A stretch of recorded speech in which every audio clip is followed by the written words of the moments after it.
Shalom. O que é? O que é shalom? Paz. Só?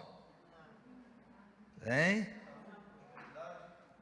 Não aprenderam semana passada?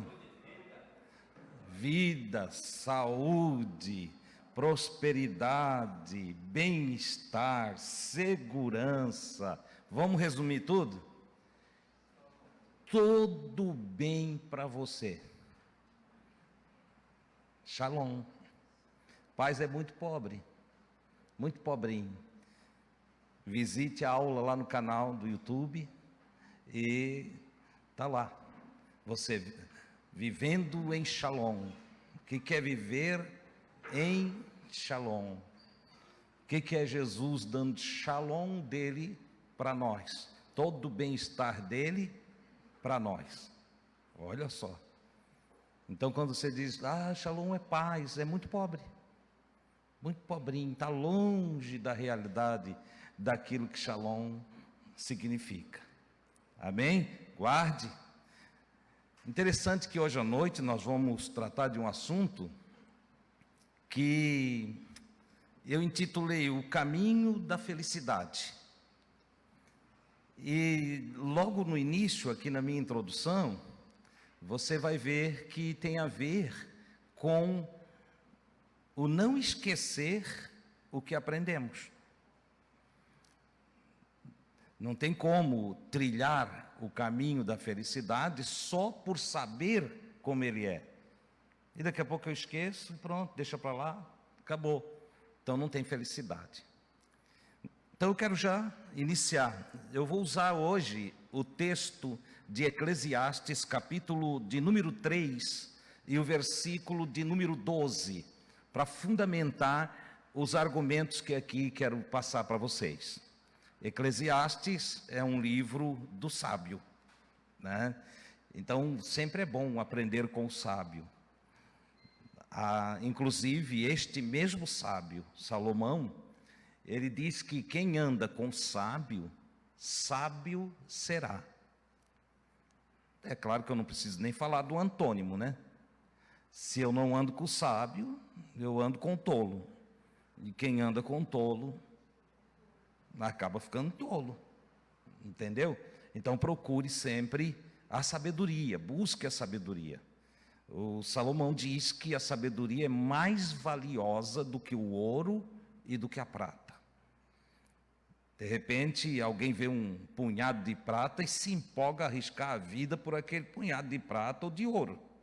No entanto, ele diz que a sabedoria é superior, que dá para pegar todo o ouro, toda a prata e entregar só para adquirir sabedoria.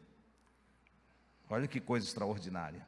E em Eclesiastes, no capítulo 3, no versículo 12, o sábio diz assim: descobri que não há nada melhor para o homem do que ser feliz e praticar o bem enquanto vive. Então ele diz, olha, você sabe que Salomão, ele ganhou a sabedoria do Senhor. Ele recebeu sabedoria lá do alto, aquela que é também testificada por Paulo, apóstolo de Jesus, e que o Paulo até incentiva, olha, buscai a sabedoria lá de cima. O Tiago, melhor dizendo, o Tiago, irmão do Senhor, ele disse, buscai a sabedoria de cima. Aquela que vem lá do alto, aquela que não é aqui de baixo. E esse aqui de baixo não é só o simples fato daquilo que se adquire numa universidade, naturalmente, dentro de pesquisas e decorando os filósofos e tudo mais. Não, a sabedoria que tu encontra aí no dia a dia, em todo lado. Ele diz que tem uma que é superior a esta que a gente trabalha para desenvolver as coisas na vida. Ele diz que tem uma sabedoria que ela é mais elevada, ela está em conexão com o ser divino. Então é uma sabedoria que vem intuitivamente, vem por revelação, vem através da profecia e, enfim, através da voz de Deus para o nosso coração. Ele diz que é essa que a gente deve buscar. O Salomão, eu já disse aqui, ele recebeu sabedoria através de uma ministração de Deus no seu subconsciente, uma conversa enquanto ele dormia, o seu corpo descansava e o seu espírito velava, vigiava e transitava em dimensões que conscientemente, dificilmente a gente o faz. Mas aí ele andou em uma intimidade com Deus lá no subconsciente, em sonhos, em contato com Deus, e ele declarou o mais profundo do seu coração. Quando Deus perguntou para ele: o que tu queres? Ele: queres riqueza? O que tu está afim aí? Ele disse: eu quero sabedoria. E é interessante porque o texto bíblico, o narrador, ele coloca assim, deixa Deus impressionado. Ele impressionou Deus. E Deus disse para ele: ó, por que tu não me pediu ouro, nem prata, não me pediu que eu entregasse nas tuas mãos os teus inimigos, ou seja, não pensasse em ser um campeão nas batalhas? Eu vou te dar sabedoria e riqueza. Um sábio acaba adquirindo riquezas. Deus disse para ele: eu te dou sabedoria e riqueza. E aí, enriqueceu mesmo. E Deus disse: ó, antes de ti, depois de ti, não haverá mais sábio, nem mais rico do que tu em Israel. Quando você vai ler o Evangelho e fazer uma conexão, um link entre essa promessa de Deus para Salomão e a vinda de Jesus, porque obviamente nós vamos considerar Jesus mais sábio do que Salomão, não é? Mas o próprio Jesus não faz essa conexão. Ele disse, quando se tratando de Salomão e um comparativo, ele disse assim: está aqui, falando dele mesmo, está aqui quem é maior do que Salomão. Ele não disse: está aqui quem é mais sábio do que Salomão. E por que não o disse? Para preservar a palavra de Deus dita a Salomão. As coisas de Deus, irmão, não tem contradição. Deus não vai errar, Deus não vai falhar. Deus vai fazer as coisas de forma que dá certo. Você pode até encontrar alguns equívocos na narrativa bíblica. Você pode encontrar, se você examinar bem, tem vários equívocos. Por isso precisa ler com atenção e entender o que ler, saber quando Deus está falando. Eu já expliquei para todos vocês que não dá para chegar aqui, abrir a Bíblia e dizer: ó, está a palavra de Deus. Não é verdade. Quem faz isso está influenciado pela teologia sistemática e a insistência de teólogos que fazem defesa dogmática da sua fé. Mas não, aqui tem palavra de homem, aqui tem palavra de tudo quanto é tipo de gente aqui, né? Tem até uma jumenta que fala aqui dentro, né? E alguém diz assim: ela profetizou nada, ela só falou dos seus sentimentos. Deus abriu a boca dela e ela falou dos seus sentimentos. Não tem profecia nenhuma, ela não profetizou coisa nenhuma, entendeu? Só falou, expressou sentimentos. Deus deu, e como jumento não tem voz, não tem fala, então ela falou com voz humana, que não tem voz de jumento, né? Só tem voz de humano mesmo. Para tu entender, tem que falar como um humano. E Deus abriu a boca e a jumenta encarou o Balaão e falou lá. Então aprenda que aqui dentro, quando viermos, o Paulo ele escreveu e disse assim, que quem ensina, ensine com dedicação, tá? Se você quiser aprender qualquer coisa na vida, você tem que se dedicar. E a dedicação faz com que nós venhamos aqui e começamos a observar as coisas como de fato elas são. Não há, a partir de mim, nenhum desejo que você leia a Bíblia por ler. Há em mim o desejo que você compreenda o que lê. Que você tire lições para você daqui. E algumas virão como palavra de Deus. E outras é o homem falando. E outra é até a jumenta. Ok? Vamos adiante. O caminho da felicidade.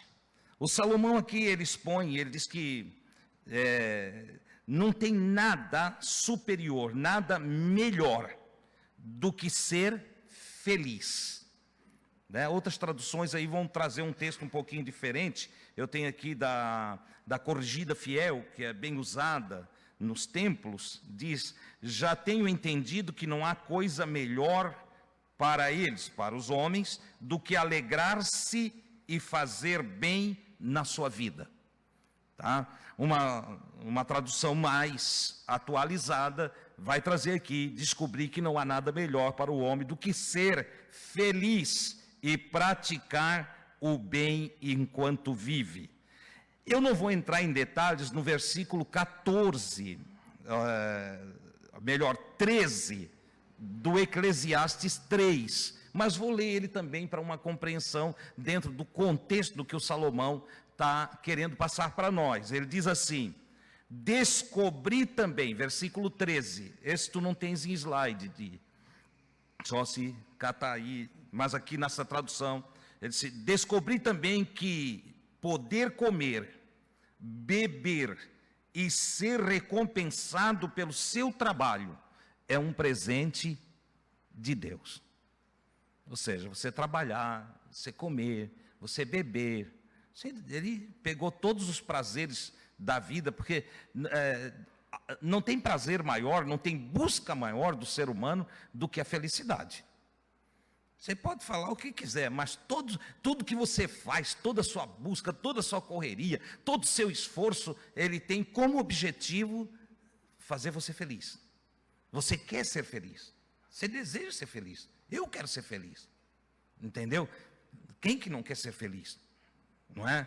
Não é à toa que, agora conectando as palavras de Jesus, em Mateus capítulo 5, o primeiro grande sermão de Jesus, o primeiro grande ensino de Jesus, ele começa com felicidade. Que você vai ler aí bem-aventurança, ou abençoado, mas a palavra feliz, eles dizem, muito feliz. Não é assim? E aí vem as bem-aventuranças, onde está conectado tudo que quero falar nesta oportunidade. Para a felicidade há um caminho. Se o homem quiser ser feliz, ele precisa seguir o caminho da felicidade. E eu vou contar uma coisa para vocês: muita gente sabe o caminho, não são poucos. As igrejas estão lotadas de pessoas, todas. Tem igreja para cada gosto, para cada desejo, para cada vontade, né? Então, nós temos milhares e milhares de denominações evangélicas, protestantes, católicas e até mesmo os espíritas leem o evangelho todo dia e tratam do evangelho, alguns deles com muita sabedoria. Muita sabedoria. Destaco aí Morel, um sujeito do Rio Grande do Sul, inteligentíssimo na leitura grega, hebraica e no discorrer dos evangelhos, entende? E, claro, cada um pega o evangelho, o pergaminho, vamos dizer assim, a Bíblia é a mesma, os manuscritos são o mesmo, só que o olhar de cada indivíduo é diferente. Alguém diz, cada um interpreta do jeito. Não tem duas interpretações para uma verdade. Não tem. Eu discordo completamente. Não é que cada um interpreta de um jeito, é que cada um vê de um jeito. É outra coisa. Entendeu? Você chega ali, ama o teu próximo como a si mesmo. Como é que vai interpretar isso? Como que dá duas interpretações para isso? Nenhuma. Você pode argumentar muitas coisas sobre esse texto, mas não tem como você não interpretar que tem que amar o próximo. Ponto final. Então não existe 2, 3, 4, 5 interpretações do mesmo texto. O que existe são visões diferentes. Porque daí conversa, eu acho que amar o próximo é abraçar ele. O outro vem já, não, eu acho que amar o próximo é dar pão para ele. Vem o outro, eu acho que amar o próximo é cuidar dele. Aí sim, são visões diferentes a respeito do amor ao próximo, mas nunca que a leitura pode dar ocasião à interpretação diferente. Não, a leitura é uma só. Ou Jesus disse aquilo, ou Jesus não disse aquilo. Ponto final. Nós temos que aprender a olhar as Escrituras com o olhar de como ela é. Ah, irmão Adilson, mas eu ouvi o pastor fulano pregar e ele fez uma pregação totalmente diferente em cima desse texto. Você disse bem, ele fez uma pregação. Ele discorreu sobre o texto com palavras e entendimento dele. Ponto final. Agora, quando ele volta para o texto, não tem como dizer que amar o próximo não é amar o próximo. Ponto final. Então eu posso florear, enfeitar tudo, mas o fim é aquele. Ora, saber o caminho da felicidade não é trilhá-lo. Saber o caminho não é trilhá-lo. Eu estou falando de felicidade, eu não posso desconectar felicidade em homem algum sem o Evangelho. Se eu conheço o Evangelho, mas eu não sigo o Evangelho, porque conhecer é uma coisa, saber é uma coisa, e viver, trilhar é outra. Eu posso saber, que eu sei que o caminho para Camboriú passa por aqui, ó. Essa avenida aqui me põe lá dentro de Camboriú. A Avenida de 7 de Setembro, vai unir-se a rodovia Oswaldo Reis, e sucessivamente eu seguindo vou chegar lá em Camboriú. Não é nem em Balneário que eu estou falando, é lá em Camboriú, e vou chegar bem na praça. É só eu seguir aqui, eu sei disso. No entanto, eu posso nunca ir a Camboriú. Você concorda? É só eu não querer caminhar ou transitar nesse caminho. Então o que ocorre dentro das igrejas é que muita gente sabe o caminho, aprendeu do caminho. Quando a gente fala, é interessante como as pessoas são rápidas em responder assim, a gente fala qualquer coisa de Jesus, Jesus disse, eu sou o caminho, a verdade e a vida. Primeiro, a pessoa sabe que ele é o caminho. A pessoa define ele como verdade, porque ele se definiu como verdade. E a pessoa diz que nele, quer dizer que nele tem vida. Ele é vida. Ocorre que a maioria não caminha nele. Não caminha. Citar evangelho não é viver evangelho. Decorar evangelho não é viver evangelho. Você entende? O caminho da felicidade é a mesma coisa. Aprender sobre o caminho da felicidade não quer dizer que eu estou caminhando para a felicidade. Eu posso aprender tudo sobre a felicidade e, no entanto, viver infeliz. Viver distante da felicidade. Posso saber tudo de bem-aventurança e não entender nada. Nada. Melhor, não experimentar nada dessa bem-aventurança. Eu posso saber como ser muito feliz e estar infeliz. Nós temos 3 pontos fundamentais. Eu anotei aqui para trilhar o caminho da felicidade. Ponto número 1, resolver o passado. Eu quero dizer para vocês nessa noite que não tem como ser feliz se nós não resolvermos o nosso passado. Tem gente que quer ser feliz, mas tem um passado problemático. Traz uma mochila de pedra nas costas. Está cansado, está fadigado, está apavorado e horrorosamente encurvado para o seu passado. Lamentavelmente, porque não resolveu as questões passadas. Eu abri aqui um parêntese e coloquei aqui 2 coisas para nós discorrer só um pouquinho a respeito dessa solução para resolver nosso passado. Primeiro, pendências.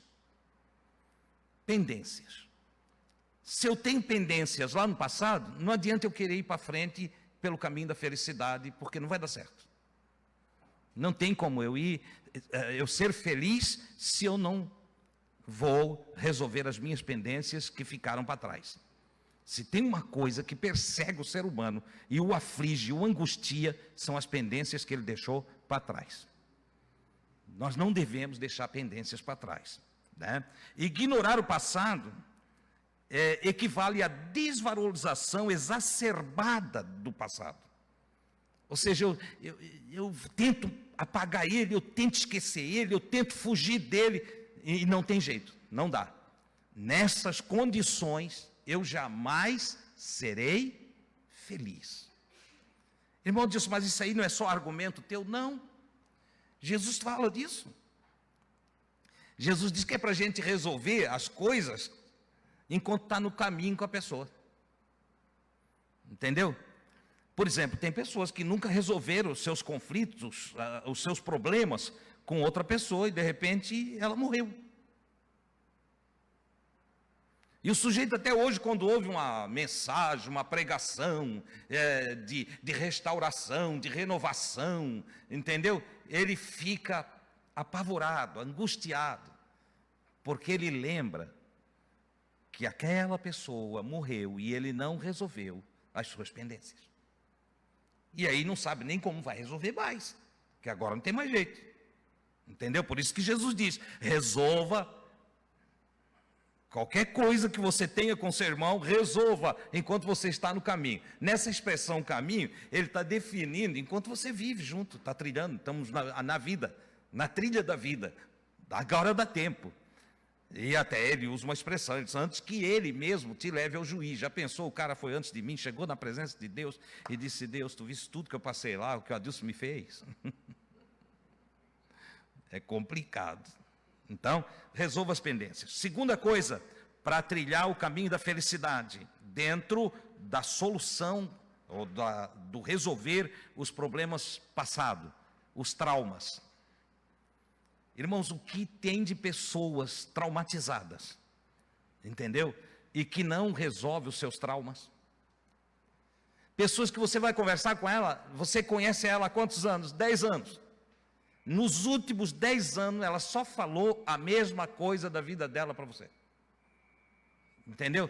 Repetiu a mesma história para você. E mais do que isso, repetiu para todos que vai conhecendo. Chegar um novo hoje entre nós, está aqui o meu amigo Valdir, amigo do Maninho, conhecido do Ademar, da Salete, nosso irmão, veio hoje aqui nos conhecer e está aqui. Tem gente mal resolvida com o passado, cheio de trauma, que se conversar 2 minutos com o Valdir, vai contar tudo do seu passado. Não, porque eu sou sofrido, porque eu fui muito judiado, porque eu fui perseguido, porque me roubaram, a minha vida é ruim porque lá atrás, mas já faz 10 anos, 20, 30 anos, a pessoa está ainda com os traumas do passado. Não tem como ser feliz, amigo. Lamentavelmente, eu só tenho um jeito de te libertar, falando a verdade. Não tem como eu te libertar se eu não falar a verdade. Talvez venha a pergunta, o que é, na verdade, um trauma? Eu coloquei aqui que trauma é a valorização exacerbada do passado. Travas que nos deixam ir, não nos deixam ir adiante. Tem a irmãzinha que o marido deu um xingão nela na frente da amiga. Entendeu? E ela não prestou mais, não presta mais. Não prestou mais, não prestou mais, não prestou mais. É triste. Entende? Tu olha para ela, ela é a forma de fazer tristeza. Entende? É só olhar assim, você, oh, aqui vai uma forma de fazer tristeza. Entendeu?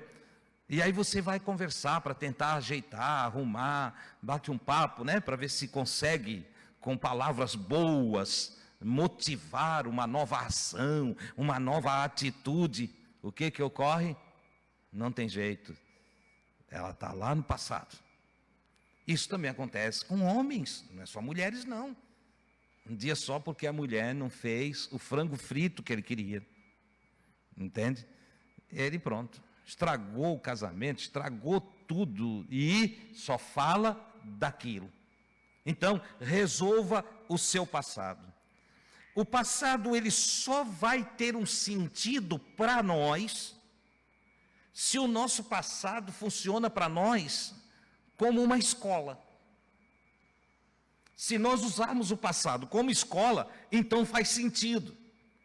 Porque nos anos de vida que temos, nós evoluímos olhando o nosso passado, consertando, corrigindo, aperfeiçoando, tomando novas atitudes diante das atitudes que lá atrás foram equivocadas. Então, quando eu olho para o passado, considerando ele pedagogia ou uma escola para a minha vida hoje, então ele faz sentido. Aí ele faz sentido. Se eu olho para ele de forma traumática, ele me adoece no presente. E aí não faz sentido nenhum, porque não está sendo escola para mim. Agora, não, olha, eu já fiz negócio com automóvel e me arrebentei todo. Como assim? Não, eu comprei um carro, não olhei, não levei no mecânico, e quando chegou em casa eu parei ele não andou mais de jeito nenhum. Poxa, é verdade. Hoje, se eu for comprar um carro, né, o que eu faço? Levo no mecânico, faço vistoria, né, para ver se não tem sinistro, para ver se não tem isso. É assim, ou seja, o passado foi uma escola para que eu haja corretamente hoje. Então, qualquer coisa que não seja do passado para nos instruir e nos colocar em um bom posicionamento, hoje não vale a pena. O passado como história, né, que traz experiências da vida vivida por tantas pessoas, avô, pais, né, conhecidos, amigos. A gente olha, se poxa, lá atrás esse homem, eu conheci esse homem aí, ele não tinha nada. Hoje ele é próspero em todos os sentidos, tem uma família abençoada, desenvolveu financeiramente, morava numa casinha pequenininha e agora tem uma casa bonita, pequenininha aqui, no sentido de que, além de pequenininha, uma casinha bem simples, agora tem uma casa bonita, moderna, enfim, ele teve uma evolução aqui. A história desse homem pode fazer referência para a minha escola atual, ok? Fora isso, não vale nada. Imagina aquela pessoa que cada um que ela encontra, ela fala da tristeza da vida dela. E tem gente que até se compadece muito, ajuda, abraça, supre necessidades, mas as pessoas parecem que aquilo começou agora. Não. Quando você já está 20 anos assim. 20 anos reclamando da mesma coisa, não evoluiu, não desenvolveu.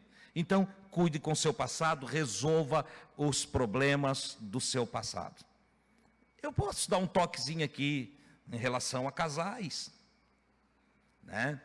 Se separaram no papel, se separaram corporalmente e nunca se desligaram mentalmente. Fizeram um divórcio formal, né? Assinaram lá, antigamente era no juiz, agora direto no cartório, né, Sandro? Um divórcio é direto no cartório agora, quando é consensual, né? Quando não tem briga, né? Então, foi lá, assinou, né? Estão separados, agora são divorciados, mas só no papel. Por quê? Porque quando toca no nome dele, a pessoa está fora está traumatizado. Quando toca no nome dela, o sujeito, entende? Não se separou ainda na cabeça, na mente. Entendeu? Vive com o passado, carrega o passado diariamente. Entende? Está com umas amigas, não sabe conversar de coisa nova. Não sabe refrescar a memória com novas palavras, novos assuntos, novas histórias. Não, o que vem? Aquele miserável. E ele, tu convida o sujeito para ir tomar um vinho, né? Beliscar um queijinho daquele bom, né? Coisa que Jesus gostava de fazer, entende? E aí ele está lá, tu está servindo o vinho, tu comprou um vinho especial até, porque tu ama o teu amigo, né? Ele está botando vinho, tu está colocando o vinho e ele já começa, aquela desgraçada, irmão, entende? Acabou com a minha vida. E aí quem não conhece, como assim, o que houve? A tua patroa, patroa, né? O que houve? Tua sócia? Não. A minha ex-mulher. Sim, mas o que houve? Vocês se separaram? Sim, faz 15 anos. Ai, Jesus, ajuda para a gente não perder a estribeira com tal indivíduo. Vocês entendem? Cure os traumas do seu passado, entendeu? Para que você trilhe o caminho da felicidade. Paulo, aos Filipenses, capítulo 3, versículo 13 e 14, eu amo falar do Paulo, porque vejo nos escritos de Paulo muita sabedoria, muita inteligência, muita iluminação, né? Sabedoria do alto, certo? Ele diz assim, e aí eu fiz aqui uma pequena modificação para não pegar todo o contexto, nem mesmo dos versículos, mas só a parte essencial daquilo que ele transmite como ensino em decisões internas do seu olhar para o passado. Ele diz o seguinte: uma coisa faço, e é que, esquecendo-me das coisas que atrás ficam, e avançando para as que estão diante de mim, prossigo para o alvo. Qual é o teu alvo? Qual é o nosso alvo? Nosso alvo é a felicidade? Sim ou não? Sim? Você quer ser feliz? Ou você gosta de ser essa hiena do desenho animado, aquela, ó dia, ó azar? Eu não suporto isso, eu não gosto disso. Nem gosto de andar com irmãos e irmãs hiena. Não gosto. Eu gosto de estar com gente alegre, com gente feliz, com gente que está cheia de esperança, com gente cheia de fé. Fé. Como é que é? Fé?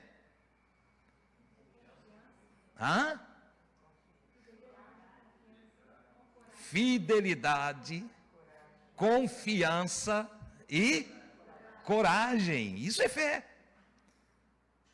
O sujeito chega para mim e diz: não, irmão, eu tenho fé em Deus, mas não sei como vai ser o futuro. Irmão, eu tenho muita fé em Deus, mas o Lula está aí. O que é isso? Irmão Adilson, eu preciso de uma opinião do irmão. Eu penso que ele vai perguntar uma coisa legal, né? Para nós ir para um assunto bacana, daquele que dá para ficar a tarde e a noite toda conversando, entendeu?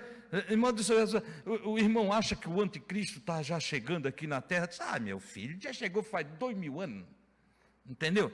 2000 anos o anticristo. João já escreveu uma cartinha lá para os contemporâneos dele, lá no primeiro século. João, apóstolo de Jesus, escreveu uma cartinha e disse: como vocês ouviram falar do anticristo, muitos já têm se feito anticristos. Bom, acabou. O que é o anticristo? É aquele que não é a favor do Cristo. Pronto. Não está cheio por aí afora? E vocês estão esperando chegar ainda? Para de viver passado. Para. Entendeu? Você não tem fé. Irmão Adilson, eu tenho fé, mas não vai faltar comida no planeta, irmão Adilson. Leia Gênesis. Pacto de Deus com Noé. Enquanto a terra existir, haverá semente e frutificação. Acabou-se. Eu nem vou lá procurar, é lindo o texto. Procure lá, depois do dilúvio, pacto de Deus com Noé. Leia, vê como é lindo. Te encha de esperança. Ora, quem tem fé, primeiro é fiel a Deus. Tem medo do quê? Tu é fiel a Deus, tu estás com medo do quê? Eu não sei porque as pessoas dizem: eu confio muito em Deus, irmão. Irmão Adilson, olha, eu tenho uma fé em Deus. Aí vem uma notícia ruim qualquer. Olha, com o aumento da população, 8 bilhões de habitantes na Terra, está sujeito a faltar comida para a maioria. O cara já bota na cabeça dele uma negatividade e a fé dele já foi embora. Já fica desanimado, preocupado, tristinho, entendeu? A sua fidelidade já balança. Se balança a fidelidade, balança a confiança. Já a confiança foi toda embora. Balançou a confiança, o que tem aí? Tristeza, desânimo. Ausência de confiança, desânimo. Entendeu? E se eu não tenho fidelidade, eu não tenho confiança, por último se esvai a última essência da fé, coragem. Acaba a coragem. O sujeito fica acovardado diante da vida. E tem um detalhe, é capaz de adoecer a sua psique, e isso somatizar, e ele se encher de enfermidade. Então, irmão, nós precisamos ser inteligentes. O salmista escreveu nos Salmos, ele disse assim, sirvam a Deus com inteligência. Ele reivindica para ele, andarei na minha casa com um coração sincero, firme, conectado. E aí disse, portar-me-ei no caminho reto com inteligência, com raciocínio, com cálculos, ok? Então, voltando aqui, o Paulo diz, olha, eu deixo as coisas para trás. Significando que um sábio, né, as coisas que para trás ficam lá, deu, acabou, está ali, só que está resolvido. Está resolvido. Não vai agora lá fazer um carnê, né, lá na Casa Bahia, desse tamanho, entendeu? E aí diz, agora eu vou esquecer das coisas que para trás ficam. Vai pagar, seu trapaceiro. Entendeu? Comprou, paga. Fez negócio, se comprometeu, cumpre. Entendeu? Tenha honra, tenha palavra. Nunca diga que você tem fé em Deus se você o desonra. Se você desonra o seu irmão. Se você não tem palavra. Entendeu? A palavra, para a felicidade, a palavra é tão importante que Jesus disse que o vosso sim seja sim. E o vosso não seja não. Pronto. Pronto. Tem irmão que lê a Bíblia ali, ele lê correndo, né? Seja o vosso falar sim, sim, não, não. Não é assim que está escrito. Faça as vírgulas. Seja o vosso falar sim, vírgula, sim. Antes disso, Jesus diz assim, ó, não jureis por nada, não jureis pelo céu, nem pelo trono do rei, nem pela tua cabeça não jura. Por quê? Porque tu tem que ser uma pessoa de palavra. Sabe quem tem que ficar jurando? Quem não tem palavra. E quem fica, ou quando tu tem diante de ti alguém que duvida muito de ti, daí na ânsia de convencê-lo, você jura. Jesus diz, não faz isso. Não faz essa coisa aí. Tenha você palavra. O seu sim seja sim, o seu não seja não. Entendeu? E se o outro não quiser acreditar, é problema dele. Entendeu? Você não tem que estar dando importância para quem não acredita em você. Se eu não acredito em você, por que você perde tempo comigo? Se você não acredita em mim, por que você perde tempo comigo? É tolice. O caminho da felicidade requer que eu saiba lidar com o meu passado, resolvendo os meus problemas, ok? Segundo, resolva o futuro. Ô irmão Adilson, tu pulou o presente. De propósito. Porque não tem presente feliz se eu não sei resolver o meu futuro. Você sabia disso? Por que nós temos aí pessoas relaxadas e pessoas ansiosas? Por quê? Porque não sabem lidar com o futuro. Não planejam. Não fazem conta. Entendeu? E acabam estragando o seu presente. Então, se nós temos, por um lado, as pessoas que se atrapalham no presente por causa do passado, temos, por outro lado, pessoas que têm todo um passado bem resolvido, bonito, entende? Mesmo naquelas coisas que falharam, souberam trabalhar, souberam reavaliar a própria vida, trouxeram da escola da vida experiências para se reconduzir no caminho da felicidade, entendeu? Erraram lá atrás, consertaram aqui na frente, resolveram o problema do passado, estão bem hoje, estão bem. Só que daí nós chegamos num ponto em que Algumas pessoas não sabem resolver o futuro. Ah, irmão Adilson, mas como assim resolver o futuro? Ora, é simples. A ansiedade é igual o futuro exacerbado também, que é igual preocupações. Quando eu não planejo o meu futuro, eu me encho de preocupações no presente. E aí eu fico ansioso, fico ruim, com medo, o que vai ser o amanhã, né? Mas ele não canta com a alegria do poeta, né? O que será o amanhã? Responda quem puder. Ele não canta com alegria isso aí. Ele canta com tristeza. Meu Deus, como vai ser? O que será? O que vai acontecer agora? Né? O que nós vamos enfrentar? Como é que vai ficar a nossa nação? Como é que vai ficar o planeta? Tem gente que é tanta ansiedade que ele escuta de manhã, ele levanta, já liga, né? Eu não gosto de assistir o repórter da manhã, porque é tudo uma nojeira, entende? Aí, não, às vezes eu fico pensando, mas o que? Às vezes eu vou lá, ligo, né? Estou escovando os dentes e está passando lá uma notícia. A notícia deve ser uma coisa importante, entende? Lá na China, o xixi lá despencou do 10º andar. Meu Deus do céu, por que eu quero saber disso? O que isto muda na minha vida, na sua vida? Nada. Mas isso é a mídia que nós temos. Uma mídia que não vale de nada. De novo, louvado seja Deus pelo Evangelho de Jesus. As boas novas. Jesus era campeão em divulgar coisas boas, em anunciar coisas boas. Entendeu? E nós precisamos aprender a ser como Jesus.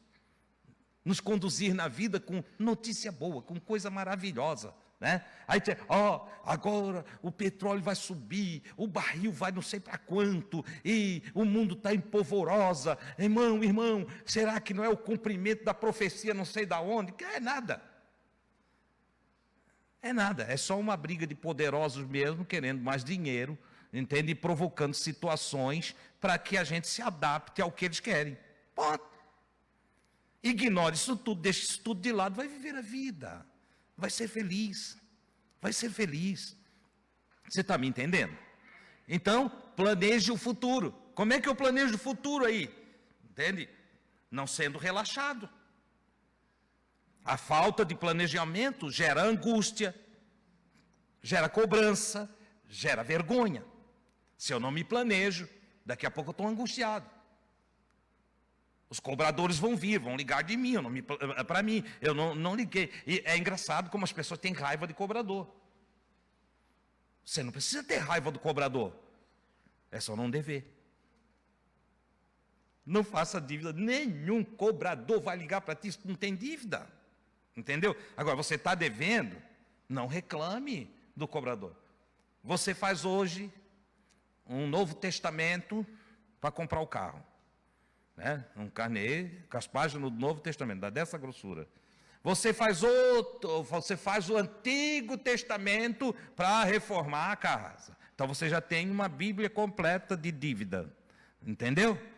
Mas aí o seu olho gordo, né? Porque diz que, irmão, diz, mas tem olho gordo, né? Diz, tem. Tem olho que é tamanho de olho de elefante, não pode ver nada. Entende? Tudo que vê quer comprar. Passa na frente da van, o Luciano, o dono da van, está bilionário. Entende? Por causa da turma que não pode ver nada. E ele descobriu, ele disse, eu tenho que botar bastante coisa pequenininha aqui, abro uma loja ampla, condicionador de ar e tudo, e eu boto uma porção de coisinha pequenininha.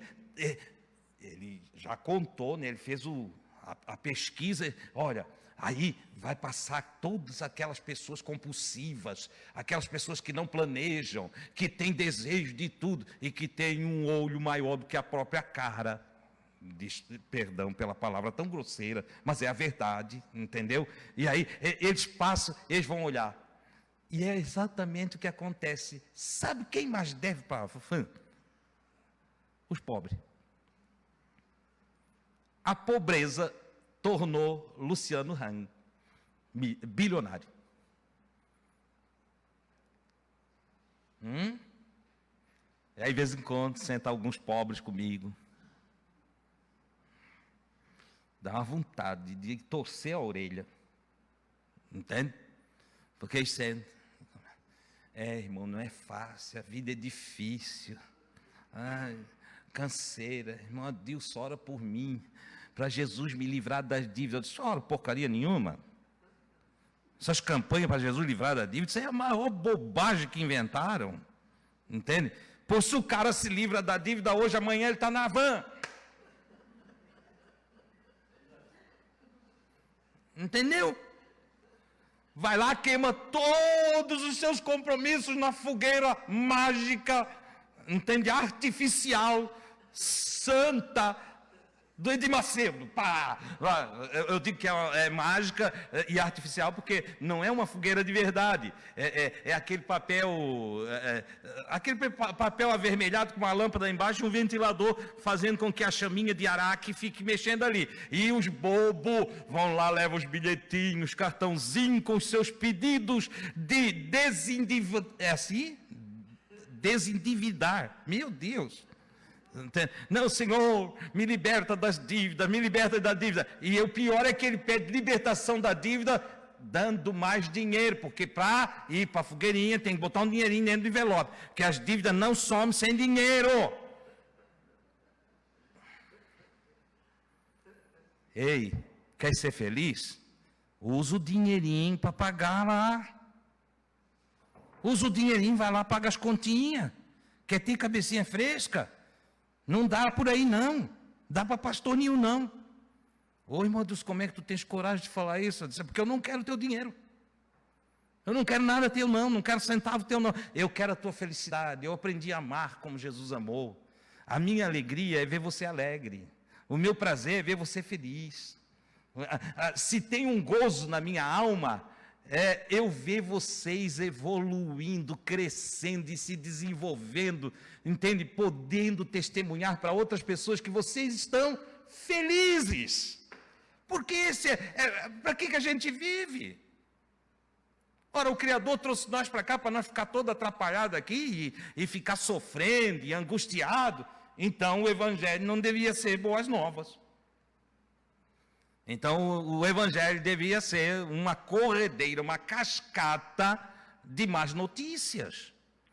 Então Jesus teria vindo e dito, olha, eu vim aqui dizer para vocês que vocês estão tudo no inferno, que vocês vão se ferrar todo, que vocês vão sofrer nessa terra, vão ficar todo emperebado, igual Jó. Ele teria vindo, isso é má notícia. Mas Jesus foi enviado para pregar o Evangelho, as boas novas. Só, Deus é pai de vocês, Deus ama vocês. Ah, Jesus, mas eu tenho alguns problemas na minha vida. Não tem, olha aqui, ó, os problemas é fácil resolver, escuta o que eu vou falar para vocês. Eu tenho solução para os problemas de vocês. Eu sei o caminho que vocês devem caminhar. Se vocês caminhar, eu vou dar exemplo para vocês. Eu vou dar exemplo, eu vou viver abundantemente para dar para vocês vida abundante. Pronto, esse é o Evangelho. É a anunciação de evolução, de desenvolvimento psicológico, de desenvolvimento racional, de aprofundamento espiritual, é um mergulho no divino, é a descoberta do eu sou. Oh, amigos, isso é Evangelho, isso é maravilhoso.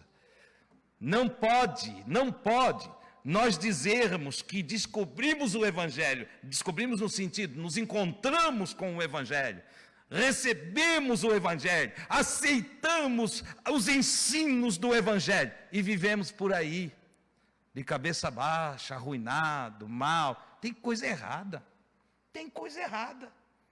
Ou será que o Deus que nós confiamos, eu não gosto muito da palavra Deus não, mas é uma explicação para outro dia. Mas o Eterno, o Criador de todas as coisas, né? A fonte de toda a inteligência, a nascente de toda a sabedoria e ciência, será que o Criador de todas as coisas, se equivocou quando mandou Jesus? Eu não creio. Eu não creio, eu creio que ele acertou. Quem tem equívocos somos nós. Não planejamos, vivemos a vida relaxadamente no presente, fazendo as coisas só pelo hoje, em impulsos, onde revela a nossa incapacidade de dominar a nós mesmos. Trabalhamos o primeiro estágio da psique humana, quando Jesus diz que nós devemos fazer um caminho para dentro de nós. Nós vivemos mais para fora, no caminho largo, entende? Onde o homem se perde, o ser humano se perde, na largueza do caminho do lado de fora. Veja que isso não é só aqui entre nós pequenos, também está entre os grandes, os magníficos cientistas e desenvolvedores de tecnologias, entende? Eles também se perdem. Veja que ao invés de resolver os problemas daqui, eles vão lá tentar descobrir o que tem em Marte, e viajam para a Lua, gastam trilhões e trilhões, deixando uma porção de miseráveis morrendo na África. E não precisa estar na África não, onde está a maior pobreza. Vamos aqui no Nordeste do Brasil. São bilhões gastos de forma equivocada para fazer descoberta. Ah, lá tem oxigênio. Resolve primeiro aqui. Entende? Então veja que essa não planejar o futuro pode nos colocar dentro desse quadro aqui no micro-universo da nossa existência. Porque enquanto eu falo de um homem que está em naves indo à Lua, e outro que está botando sonda em Marte, e assim sucessivamente, nós temos aqui no micro-universo da nossa existência, pessoas que também, ao invés de olhar para dentro de si, olham só para fora de si. E olhando para fora de si, não conhece nada de si mesmo. Entendeu? Como é que o sujeito nega a si mesmo para seguir Jesus, se ele nem conhece o si mesmo? O que eu nego, então? O que eu nego? Então, o primeiro estágio do meu encontro comigo mesmo está no terreno das minhas emoções, dos meus sentimentos. Eu preciso conhecer. E interessante que tem uma porção de desejos em nós, de vontades. Isso é outra aula, tá? Mas eu só estou dando uma pincelada aqui para concluir como eu preciso planejar o meu hoje. Me situar em mim mesmo para planejar o meu futuro, a fim de que eu tenha, então, um presente muito bem vivido, extraordinariamente feliz, entende? Deixando o passado de lado e sem preocupação com o futuro. Porque traz a preocupação, que a palavra já está dizendo, me ocupo precipitadamente com o futuro, e me angustio, me entristeço, e não desenvolvo felicidade em mim. Então, olha só, Jesus fala da torre, no sentido futuro. Ele fala uma pequena parábola em Lucas, capítulo 14, versículos 28 a 30. Ele diz assim: qual é de vós que querendo edificar uma torre, não se assenta primeiro e faz o quê? Fazer a conta. Ó, eu quero construir um prédio, mas antes de eu construir, eu preciso fazer conta. Quanto é que vai custar? Quanto de recurso eu preciso ter? É planejamento futuro. E ele diz assim, para que não aconteça, então tem que planejar o futuro, para que não aconteça que depois de haver posto os alicerces, e não podendo acabar, todos que a virem comecem a escarnecer desse sujeito. Ele só deu o passo maior do que a perna. Entendeu? Começou e não consegue acabar. Comprou e não consegue pagar. Casou e agora não consegue viver. Gerou filho e não consegue cuidar. E aí você vai botando aqui, a torre é só um exemplo, para você somar tudo que você quiser. De tudo que é feito no impulso, entendeu?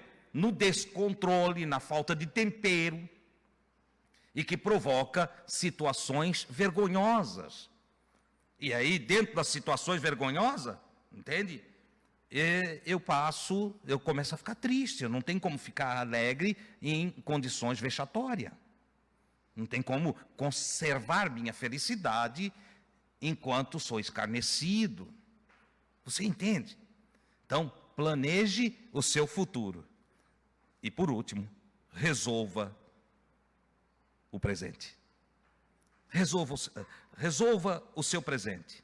Reorganize o cotidiano com sabedoria e consciência crística. Pega todo o ensino de Jesus, se assenta, medita, começa a colocar em prática na sua vida e vai planejando, ou melhor, vai trazendo para o seu presente toda a sabedoria que te leve a uma consciência crística. Aqui no presente, invista bem no seu bem-estar. Invista no seu bem-estar. Busque o seu prazer. Invista em alegria. O que te deixa alegre? O que tu mais gosta de fazer? Faça. Ai, irmão Deus, mas o que eu gosto mesmo, a igreja não permite. Manda essa igreja catar batata no asfalto quente, entendeu? A igreja que te proíbe de ser feliz, não vale nada. Se uma igreja te proíbe de felicidade, de tu fazer o que tu gosta, está contrariando a Escritura. Você não viu o que eu li no começo? Ah, irmão, diz, mas eu gosto mesmo de me assentar ali com um grupo de amigos, fazer um churrasquinho, tomar uma cerveja. Então faz. Faz, porque tu não sabe quantos dias tu vai ficar aqui. Entendeu? Faz com alegria. Entende? Curta a vida com inteligência. Use esses momentos para não pensar só em coisa da terra e que o seu prazer seja também em pensar nas coisas do alto. Converse de coisa boa, de coisas elevadas. Converse de paz, converse de justiça. Entendeu? Quando a conversa querer pender para crítica, para calúnia, para murmuração, no sentido negativo, né? Ficar falando mal desse, daquele outro, sai fora. Ou, se você sabe exercer liderança, chame o grupo para centrar-se no que é bom. Só, cara, isso aí rouba a nossa felicidade, hein? Essa conversa aí estraga o nosso ambiente. Esse bate-papo aí não é legal. Vamos conversar de outra coisa?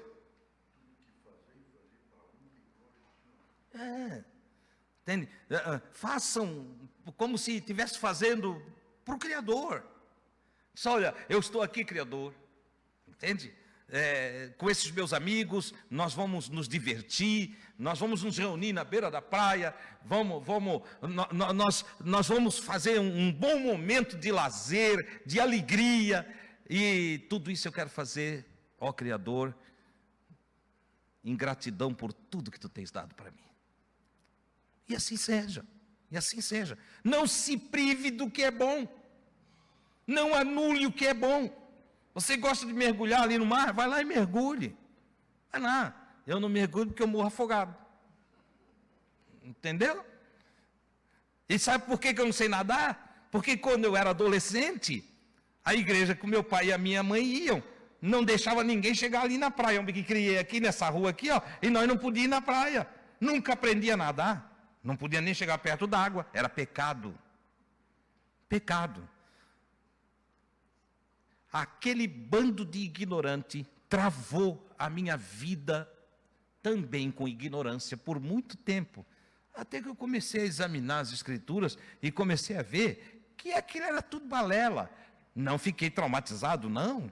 Eu vou na praia, eu corro lá na água, eu ando ali, gosto de me assentar lá na calçada. Agora é para escandalizar tudo quanto é pastor evangélico. Agora, eles ficam doidinhos comigo, e eu vou escandalizar isso tudo.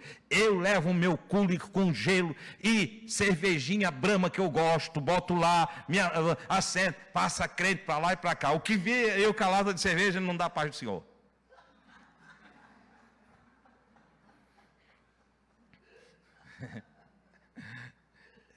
Eles só têm paz se não existir cerveja. Você entendeu? Mas eu tenho shalom, e eu dou shalom. A minha shalom eu dou para eles. Meu shalom vos deixo, meu shalom vos dou. Não a dou como o mundo a dá. Ah, não, eu dou de forma diferente. Não é política, não é religiosa. Meu shalom é consciencial. Eu ando na consciência da liberdade em Cristo Jesus. E não uso a liberdade por cobertura da maldade. Não, eu não vou lá para me embebedar. Eu não vou lá, eu tenho domínio próprio. Eu tenho domínio próprio, eu sei quantos copos eu posso tomar. Entendeu? Eu conheço gente, não vou dizer o nome para não envergonhar aqui nessa noite, mas eu conheço gente que não pode tomar 2 dedinhos assim, ó. Não pode. Já quer fazer arte. Então nem vou falar, né? Então quando está comigo lá, eu só deixo tomar 2 dedinhos. Pronto. Eu nem vou olhar para o lado que está para não confundir ninguém, né?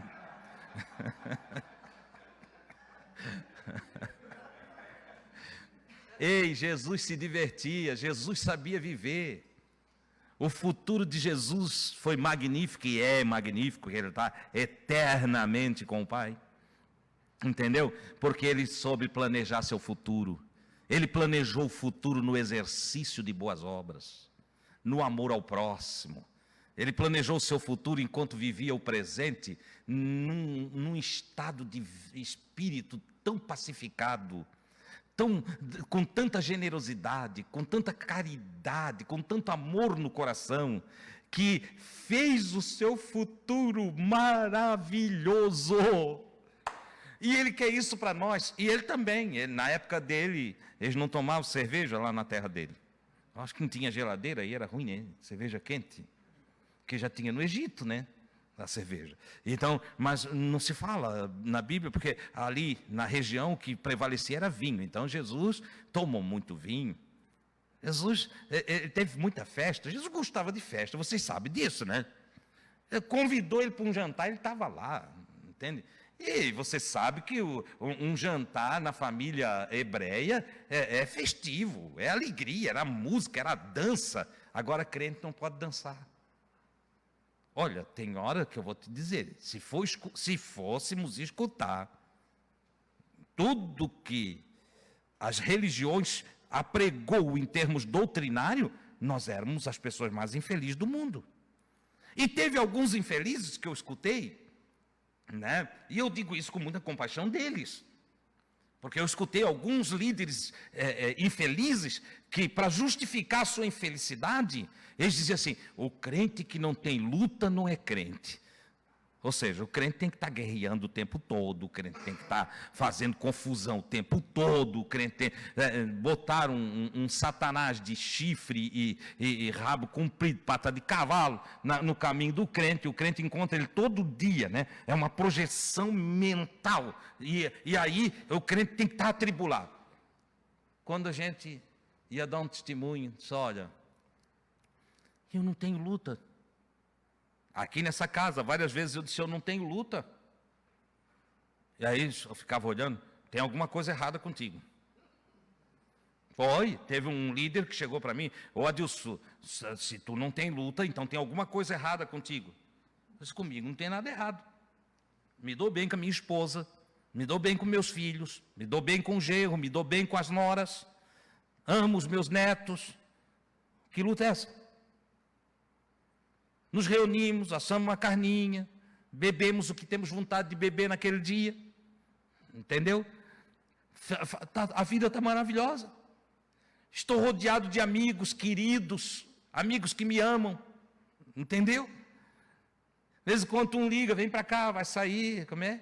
A última lá? Esqueci o nome. Vai sair o entreveiro. Sai o entreveiro. Poxa, entreveiro. Digo, isso é luta. Isso é luta. Entende? Quando cheguei perto do entreveiro, foi uma luta desistir de comer. De tão bom que é, né? E assim sucessivamente. Então não tem que ter tribulação o tempo todo. Não, queridos. O caminho da felicidade, ele se dá à medida que então eu sei me comportar, me relaciono com amor, com generosidade, com educação, entendeu? Em que as palavras são colocadas não para matar, não para ferir, mas são instrumentos, não são armas de alguém que quer destruir, mas são ferramentas medicinais de alguém que quer curar, que quer edificar, que quer consolar, que quer fazer com que o outro esteja bem. Faça isso no seu presente e você vai ter muita felicidade em todo o futuro que tem para você. É coisa maravilhosa. Se você tem, eu estava outro dia falando lá em casa, se tem uma cama ruim, dá fim nela. Pede ajuda, compra uma cama boa, porque dormir bem faz parte da felicidade presente e futura. Se você não dorme bem, amanhã quando você acordar, o dia é mais ruim. Então busque um bom travesseiro, busque umas roupas de cama boa, né? Cheirosinha, boa, gostosa de deitar nela, que dê vontade de deitar, entendeu? Durma bem. Se tem barulho lá no lado de casa, né? Compra aquele tampãozinho de ouvido lá, tem claridade, bota lá uma máscara lá, e durma bem, vai ser feliz, entende? Quando você acordar, você vai estar bem. Tenha um bom chuveiro, porque lamentavelmente tem gente que tem um chuveiro, eu tinha um desses, quando eu fui comprar um chuveiro, Davi achou que eu estava gastando demais, porque é muquirana também, né? Aí, esse é muito caro. Aí eu disse, não, eu não quero mais aquele que está lá em casa, não suporta aquilo lá, eu quero um chuveiro novo, entende? Porque o meu, ele era tão ruim que ele xiringava no olho da gente, entende? Ele corria para tudo quanto é canto do box, menos em cima da gente, entendeu? Aí eu descobri, isso é uma luta, só a primeira luta da minha vida. Fui lá, arranquei, botei um chuveiro bom, tenha um bom chuveiro, deixa a água cair em cima de você, tenha pressa não. Pare, tem que economizar, eu tomo banho em 3 minutos. Tem irmão que diz assim para mim, meu banho é 3 minutos, eu disse, tu nem te esfrega. Imagina o Nivaldo tomar banho em 3 minutos, um homem grande desse, não tem jeito, não é, Zilino? Eu não consigo, então não tomou banho, ele só se jogou debaixo d'água. Tem gente que vai lá, passa a cabeça debaixo d'água e diz que tomou banho. Entende? Não é, nego, banho tem que esfregar, tem que tirar tudo, a craca do dia, a gordura, entende, que pega. Então, um bom banho. Ai, meu Deus, mas tem que ser rápido para economizar. Economiza e fica ruim. Entendeu? Tem economia que não vale a pena. Então, um bom banho. Vai almoçar, vai comer, vai devagar, faz as coisas com prazer, sente todos os aromas, todos os sabores, entende? Faça, lá em casa é uma briga, porque se botar um prato feio eu não como. Mas que cara enjoada essa, Deus, só a Gui para aguentar. Não, é que a gente come pelo olho também. O prato tem que estar bonitinho, arrumadinho, né? A Bruna faz um prato que eu já quis botar um restaurante só para ela cuidar. Ela faz os pratos aqui, fica tudo enfeitadinho. Depois eu saio de lá, agora eu estou declarando aqui, tá? Aí eu vou dizendo para a Gui, tá vendo, Gui, como é bonitinha a comida da Bruna? Que comidinha bonitinha. Não é assim, João? Hein, Josi? Não é tudo enfeitadinho. Eu digo, é uma obra de arte. Quanto tempo ela gastou para fazer isso, meu Deus? Não interessa.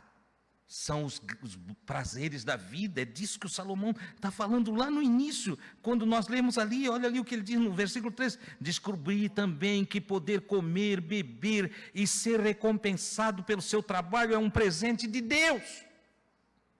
É um presente de Deus. Então, receba as dádivas do Criador. Este presente de vida para você viver, entendeu? Trabalhe dessa forma. Tem muito mais coisa aqui que eu poderia falar, mas as horas foram embora. Eu quero concluir com as palavras de Jesus em Lucas, Diego. Esqueci aqui não é? Marcos 4:38, né? Jesus dormia bem. Em Marcos 4:38 diz que Jesus dormia bem. Tinha uma tempestade, estava se matando lá para remar. Ele botou uma almofada e dormiu. Enquanto eles tinham medo da tempestade, Jesus usava a tempestade para o balancinho. Entende? O barco ia para cima e para baixo, ele dormindo. Não sei se roncou. Entendeu? Ele estava muito jovem para roncar, né? Jovem e magro, né? Aquela caminhada toda que ele fazia em toda a terra da Palestina, era magro. Entende? Não é como eu, assim, que não caminho. Entende? Bom, quero concluir então com as palavras do quarto item que eu tenho aqui, que é: acima de todos esses prazeres, que esteja sempre na nossa mente que a vida é mais do que o corpo, mais do que a roupa, mais do que tudo que nós possamos abraçar, entendeu? Como bens materiais. A vida, acima de tudo, é imaterial. O grande lance da sua vida não está no corpo, ou na ação física, mas na sua psique. Cuide aqui de dentro, administre aqui dentro, ponha ordem aqui dentro, entendeu? E aqui fora vai estar bem. Aqui fora vai estar bem. Converse sobre coisas materiais, mas converse também sobre coisas imateriais. Ensine sobre o reino de Deus, sobre o sentido e a coerência da nossa existência e do objetivo principal da vida, que é ser feliz. Converse, troque ideias. Você, eu estava infeliz, mas eu fiz assim. Ensina outro, porque tudo que você faz para os outros volta para você. Tudo que você semeia no outro, você colhe em você mesmo. Com essas palavras, eu quero concluir